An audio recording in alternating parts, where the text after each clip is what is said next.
La hemoglobina en hematología han debido ver está compuesto por dos partes. Una parte que es no proteica, que se llama el grupo hemo, donde está contenido además el hieso y la protoporfirina, y la otra es la parte proteica, que son las globinas. Cuando los eritrocitos, ya sea por una destrucción anormal o por una destrucción normal, porque hayan llegado a envejecer, se destruyen, se liberan su contenido de hemoglobina. Esta hemoglobina se separa en sus distintos componentes. La parte proteica se reutiliza para generar nuevas proteínas, el hieso lo mismo se reutiliza, en cambio la protoporfirina tiene que metabolizarse para ser eliminada del cuerpo. El primer producto del metabolismo de esa protoporfirina es la bilirrubina indirecta. Esto es ocasionado o donde se lleva a cabo en los macrófagos del vaso o del hígado, que son los lugares donde los eritrocitos quedan detenidos para su destrucción, ¿verdad? Una vez que es producida la bilirrubina indirecta, las mismas células del hígado, o si ha sido producida en las células del vaso, viaja por las sangres del hígado. En el hígado, los hepatocitos se encargan de conjugar la bilirrubina. Y esa bilirrubina que era indirecta o también llamada bilirrubina no conjugada, se conjuga. Eso quiere decir que se une a dos ácidos glucurónicos en el hígado y forma una bilirrubina directa o conjugada. ¿Okay? La bilirrubina directa o conjugada es la única que puede ser eliminada en la orina. Entonces, si esta tira nos da bilirrubinas positivo, ¿qué significa? Que es presencia de bilirrubina directa, no de indirecta. ¿Y eso a qué se debe? A que la directa es hidrosoluble y por lo tanto va a estar presente en la orina. En la orina solamente están los compuestos hidrosolubles. La indirecta, en cambio, es liposoluble. Por lo tanto, no va a estar presente en la orina. No se puede filtrar en los riñones. Esa bilirrubina directa luego va hacia el intestino, unido a la bilis o a los jugos biliares. Y en el intestino, la flora normal, la flora microbiana normal, produce una reacción de desconjugación, convirtiéndolo en urobilinógeno. Y vamos a llegar hasta ahí por el momento. Cuando veamos urobilinógeno, vamos a seguir el curso. Pero quiero que se den cuenta. Entonces, la bilirrubina directa es la que puede llegar al riñón, ser filtrada por el glomérulo y eliminada en la orina. Pero ¿cuándo va a suceder esta eliminación de bilirrubina? No es todo el tiempo, sino solamente cuando hay un exceso de bilirrubina directa en el organismo, en la sangre. Si los niveles están normales de bilirrubina directa, esta no se va a eliminar en la orina. ¿Okay? La sensibilidad también es buena de la tirasa activa. Detecta a partir de 0,5 miligramos sobre decilitro de bilirrubina. ¿Cuál es la reacción que ocurre sobre esa tirasa activa, sobre la zona de bilirrubina? Se llama una reacción de acoplamiento de una sal de diazonio. La tirasa activa viene impregnada por una sal de diazonio, que es la dicloroanilina diazonio, mejor conocida como diazo reactivo, es el nombre simple, ¿verdad? Este diazo reactivo reacciona con la bilirrubina de la orina y forman un compuesto que va de un color ocre hasta un color tostado dependiendo de la concentración de bilirrubina. Bueno, la interpretación, cuando están presentes la bilirrubina directa en orina, cuando les decía hay un exceso de bilirrubina en sangre, a eso conocemos como hiperbilirrubinemias. Y pueden ser de causa hepática netamente, cuando hay algún problema en el hígado, por ejemplo una hepatitis, una cirrosis, un cáncer de hígado, o cuando hay obstrucción de las vías biliares. Es decir, que la bilirrubina directa que debería ser eliminada al intestino no está siendo eliminada porque hay alguna obstrucción, puede ser una piedra o algo que está impidiendo esa salida al intestino. Por lo tanto, la bilirrubina vuelve hacia la sangre y se incrementa en sangre. ¿Sí? Hay otro tipo de ictericia. Ictericia, por si acaso, es la elevación de bilirrubina en sangre que ocasiona la coloración amarillenta típica, ¿verdad? Eh, Se ha hablado ya de dos tipos de ictericia, ¿verdad? En los que sí puede haber bilirrubina en orina, ictericia hepática y la ictericia obstructiva. Hay un tercer tipo de ictericia que es la hemolítica. Esta ictericia se debe, dice, a eritrocitos que se han destruido en exceso. Pero en este tipo de ictericia no hay presencia de bilirrubina en la orina, porque en la ictericia hemolítica lo que se llega a acumular en sangre es la bilirrubina indirecta, no la directa. Y ya les he mencionado que la bilirrubina indirecta no se filtra por ser liposoluble. Por lo tanto, nos daría negativa. Cuando hay falsos negativos, es decir, cuando a pesar de que esa orina tenga bilirrubinas, la tira no va a leernos positivo por presencia de ácido ascórbico o vitamina C. Por eso las tiras que tienen este parámetro incluido el ácido ascórbico son muy útiles, ¿verdad? Si nosotros tenemos la clínica de un paciente que parece que tiene un daño hepático y estamos esperando que su orina tenga bilirrubinas y nos sale negativo, fijémonos en la franja del ácido ascórbico, si da positivo o no. También nos puede dar falsos negativos por la presencia de nitritos.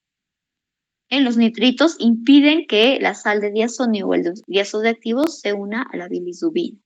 O por oxidación de bilirrubina biliverdina. Si hemos dejado el envase, el frasco de la orina en el que trajo el paciente su muestra, al contacto con el aire del ambiente, puede llegarse a oxidar la bilirrubina presente en la muestra y se transforma en biliverdina, que es su antecesor. Y la biliverdina no va a reaccionar con el diazo de activo. Falsos positivos por consumo de medicamentos cuyos metabolitos reaccionan con el diazo de activo. Por lo tanto, nos daría la tira un resultado positivo. Aunque vean, la franja de bilirrubina es la más simple, apenas tiene 4 cuadritos. Negativo, color marfil, luego pasa al color ocre para ir oscureciéndose. Una cruz, 2 cruces y 3 cruces. En el caso de la bilirrubina no hay trazas por si acaso, solamente es 1, 2 y 3 cruces. ¿Bien? Ahora veamos el urobilinógeno o urobilina, y aquí vamos a continuar el ciclo. Y estamos acá, ¿verdad? Cuando la bilirrubina directa pasa al intestino y sufre un proceso de desconjugación por las bacterias propias de la flora intestinal. Esa desconjugación transforma la bilirrubina en urobilinógeno. Este es un pigmento de color amarillo. Ese pigmento, una gran parte se va a eliminar en las heces y le da el color característico a las heces, un color marrón. Pero una pequeña parte es reabsorbido en el intestino y nuevamente pasa a la sangre. Por la sangre, este urobilinógeno puede llegar a los riñones, se filtra en los riñones y es lo que le da el color característico a la orina, el color amarillo. Ese color amarillo que tiene la orina, ¿a quién se lo debe? Al urobilinógeno. ¿Eh? Cuando está aún dentro de vejiga la orina se llama urobilinógeno y ya al salir al exterior por un proceso de oxidación se llama urobilina. Bueno, este es el mismo proceso de formación de urobilinógeno. En la tiras de activa ocurre la reacción del aldehído de Ehrlich, porque la tiras de activa contiene un aldehído impregnado, el dimetilamino-benzaldehído. Ese compuesto se une al urobilinógeno de la orina en un pH muy ácido y da como resultado un compuesto de color rosa, que puede ir desde un rosa claro hasta un rosa oscuro o fucsia. También su sensibilidad es muy buena Detecta a partir de 0,2. Esta UE, por si acaso, significa unidad Ehrlich, como el nombre de la reacción, por decilitro. ¿Okay? Una unidad Ehrlich equivale aproximadamente a 1 miligramo. Entonces detecta más o menos un equivalente de 0,2 miligramos por decilitro de urobilino. Aquí vemos los colores, vean, el color medio tumbo claro es el negativo, luego pasa un color medio naranja, rosado más fuerte y un fucsia. Iguales trazas, el primer cuadradito, una cruz, 2 y 3 cruces de urobilino. Ahora, por consenso se ha decidido que como el urobilinógeno es un compuesto que normalmente está presente en la orina, por eso incluso el color de la orina, entonces que no se informe como trazas, una cruz, 2 cruces, 3 cruces, porque eso haría pensar que es algo anormal. Entonces el urobilinógeno se informa como normal. Cualquier tono sería normal hasta trazas.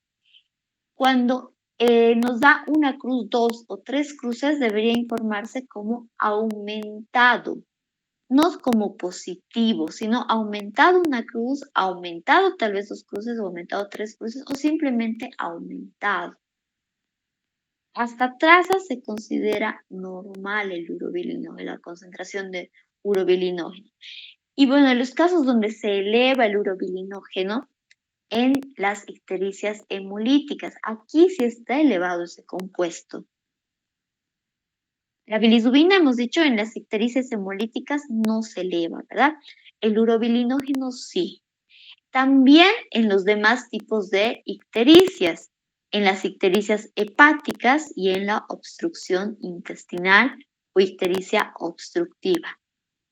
Entonces, en todos esos casos está elevado el urobilinógeno. Cuando nos da falsos negativos, también por presencia de nitritos que impiden la reacción del urobilinógeno con el aldehído, o por la oxidación del urobilinógeno a urobilina cuando hemos dejado destapado el frasco o el envase que contiene la orina. Y falsos positivos también por la presencia de metabolitos que llegarían a reaccionar con el aldehído de Ehrlich. Bueno, ese es el urobilinógeno. Ahora pasemos a los cuerpos cetónicos, o llamados también cetonas simplemente. Hay varios cuerpos cetónicos o cetonas en la orina. Ejemplo, el acetoacetato o ácido acetoacético, está la acetona, el hidroxibutirato o ácido hidroxibutírico, ¿verdad? Es el que está en mayor cantidad. Todos ellos están en la orina, pueden estar presentes en la orina y sabemos que le dan esa fragancia frutal a la orina, propia de una orina de un paciente en inanición alimenticia o un paciente diabético. No olvidemos que los ácidos grasos se forman a partir del catabolismo de los ácidos, o con los cuerpos cetónicos se forman a partir de los ácidos grasos, del catabolismo de los ácidos grasos. Cuando los triglicéridos que contienen estos ácidos grasos se han degradado para que el glicerol vaya a formar parte de la gluconeogénesis y producir glucosa. Los ácidos grasos no van a la gluconeogénesis, pero sí forman cuerpos cetónicos. Es el ciclo de Krebs por el cual los ácidos grasos van a formar algunos cuerpos cetónicos. Vamos a la tiras reactiva. ¿Qué ocurre en la tiras reactiva? Quiero mencionarles que las tiras no están diseñadas para detectar todos los cuerpos cetónicos o todas las cetonas. No detectan acetona, no detectan el ácido hidroxibutírico. Solamente el compuesto que está impregnado en las tiras reactivas reacciona con el ácido acetoacético o el acetoacetato. ¿Ah? Pero que esté presente el acetoacetato o ácido acetoacético ya nos indica que también el resto de las cetonas están presentes, porque todas se producen de igual manera. Entonces, el nitroprusiato es el reactivo que tiene la tira reactiva, reacciona con el ácido acetoacético en un pH ácido y forma un complejo coloreado que va desde un color castaño pálido a incluso un color púrpura. ¿Sí? La sensibilidad de las tiras es también buena, de 5 a 10 miligramos sobre decilitro. Y el valor normal en la orina es hasta 2 miligramos sobre decilitro. Acá pueden ver negativo, un color rosado claro, medio marfil, y luego tenemos los distintos tonos de dosa hasta pasar a un color púrpura oscuro. Trazas, una cruz, 2 cruces, 3 hasta 4 cruces de cetonas o cuerpos cetónicos. Cuando están presentes, ya les decía, cuando una persona no está consumiendo suficiente cantidad de carbohidratos, sobre todo glucosa, que es la que se utiliza para generación de energía. Y eso se da en ayuno prolongado, en estados de inanición alimenticia, en un metabolismo acelerado, pacientes que consumen sí carbohidratos, glucosa, pero ese momento ya la metabolizan y por lo tanto no hay para el resto de las horas.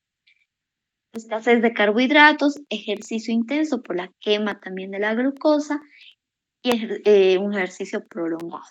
Ahora, alteraciones patológicas, es decir, enfermedades que pueden causar la presencia de cuerpos cetónicos en orina, procesos de deshidratación, todo lo que causa deshidratación, vómitos, diarreas, fiebre muy elevada, una diabetes mal controlada también es característico. Los pacientes diabéticos, aparte de tener glucosa en orina, tienen cuerpos cetónicos, porque ya sabemos que su cuerpo actúa como en un estado de inanición.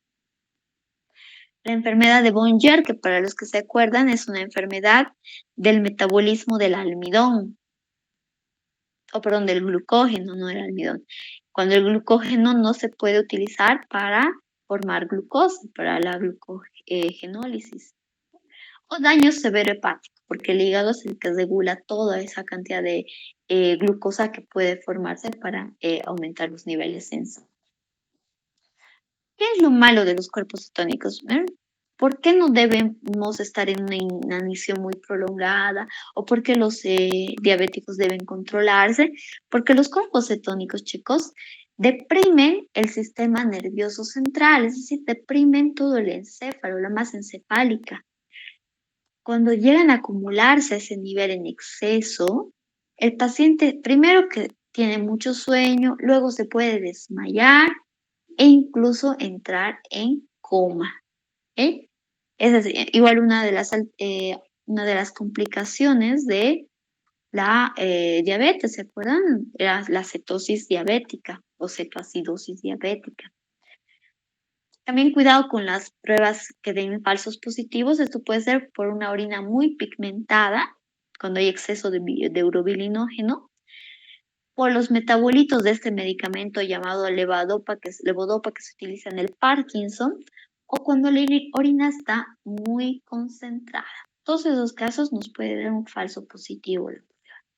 Y falsos negativos por la evaporación de los cuerpos cetónicos, porque son compuestos volátiles. Entonces, también cierren siempre el frasco o el envase donde les han traído la orina. Ahora, nitritos. Los nitritos son uno de los parámetros que nos indica si hay una infección en el tracto urinario. Van a marcar positivo en presencia de bacterias gram negativas, que son las que producen nitritos. ¿Sí? Son las bacterias que reducen los nitratos a nitritos. Ejemplos de las que producen comúnmente infecciones urinarias y que son gram negativas y por lo tanto nitrito positivo: Escherichia coli, las Enterobacter, Citrobacter, Klebsiella y las Proteus. Hay otras bacterias que igual pueden causar infección urinaria, pero que son gram positivas. En ese caso no hay presencia de nitritos en la orina. Siempre para hacer una prueba de orina, eso veíamos la anterior clase, hay que recomendar al paciente que sea la primera de la mañana, ¿verdad? ¿Y por qué? Una de las causas es que porque los nitritos se suelen concentrar después de estar la orina por lo menos 3 horas detenida en la vejiga. Son los nitritos cuando se origina a partir de la urea, ¿verdad? Pasando por los nitratos. La urea por una reacción espontánea, forma los los nitratos en la orina. Eso es normal, ahí no se da por la presencia de alguna bacteria. Pero los nitratos que lleguen a nitritos sí es por una bacteria o por la enzima de una bacteria que se llama nitrato reductasa. Entonces, solamente las que producen esta enzima, que son las gram negativas, van a transformar los nitratos en nitritos. ¿Y qué ocurre en la tira reactiva? El nitrito de la orina, si este está presente, reacciona con el compuesto de la tira reactiva, que es el ácido para-arsenílico, y forma un compuesto de diazonio, así se llama, compuesto de diazonio. Ese compuesto pasa a una segunda reacción. Y también hay, dentro de la tira reactiva, en el área de nitritos, hay otro reactivo que es la tetrahidrobenzoquinolina, que reacciona con el compuesto de diazonio formado y forma un complejo coloreado rosa. Cualquier tonalidad de rosa nos indica nitritos positivos. No importa si es un tono rosado clarito o un tono rosado fucsia, es nitritos positivo. La zona negativa es color marfil. Bueno, la interpretación, presencia de bacterias gram negativas. Las que normalmente ocasionan infecciones urinarias son gram negativas. La bacteria que más ocasiona infecciones es la Escherichia coli, ¿verdad? Las infecciones urinarias. Y esa es una gram negativa. ¿Cuándo tenemos que tener cuidado con falsos negativos? Con gérmenes, bacterias que no producen nitritos, ¿verdad? Que son las gram positivas. O sea, la negatividad de los nitritos no nos excluye la infección urinaria, chicos. Puede haber infección con nitritos negativos. También hay que tener cuidado de que la orina haya estado poco tiempo en la vejiga, por lo tanto aún no se han formado nitritos. Por ausencia de nitratos, si una persona tiene muy poca urea, elimina muy poca urea en la orina, no se van a formar nitratos y por lo tanto tampoco nitritos, ¿sí? A pesar de que tenga la infección. Por la reducción del nitrito a nitrógeno. Esto cuando ya pasa demasiado tiempo y no hemos analizado la orina aún, el nitrito se reduce a nitrógeno y el nitrógeno no reacciona con la tira reactiva. Y falsos positivos, cuidado por la contaminación bacteriana externa, que no sea propia de la orina. Bueno, y para acabar, los leucocitos, que es el último parámetro de la tira reactiva, esta tira solamente detecta a los leucocitos que tienen enzimas esteráceas. ¿Quiénes son esas que tienen enzimas esteráceas? Los neutrófilos segmentados. ¿Por qué solamente? Porque en la tira reactiva ocurre esta reacción. Esas enzimas estereasas reaccionan con el ácido pirolaminoéster de la tira y forman hidroxipirazol. Y en una segunda reacción, el hidroxipirazol reacciona con la sal de diazonio y forma un compuesto de color beige que va hasta un rosado púrpura. ¿Sí? Tiene buena sensibilidad. Vean, detecta a partir de 9 a 15 leucocitos por microlitro de orina. El valor de referencia acá los pongo en campo microscópico por campo microscópico, porque es así como se informa en el examen de orina, ¿no? No se informa leucocitos por microlitro. ¿Por qué? Porque la tira reactiva solamente es una guía para el caso de los leucocitos. ¿Dónde vamos a contar y estar seguros cuántos leucocitos hay? Es en el sedimento urinario. Aquí está la tira de leucocitos, la banda de leucocitos, negativo, una cruz, dos, trazas una cruz, 2 hasta 3 cruces, ¿no? En un color púrpura. Bueno, la presencia de leucocitos, chicos, también indica un proceso infeccioso, sobre todo si va acompañado de nitritos positivo, o un proceso puede ser inflamatorio en alguna parte del tracto urinario. No especifica cuál, ¿verdad? Pero puede ser en alguna parte del tracto urinario. Bueno, ahí vamos a quedar. La siguiente clase pasamos a el estudio del sedimento urinario. ¿Alguna pregunta, chicos?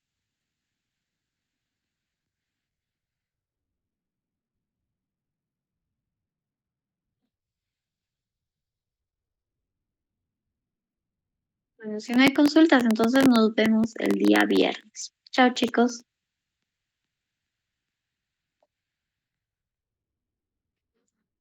No, doctora. Chao, chao.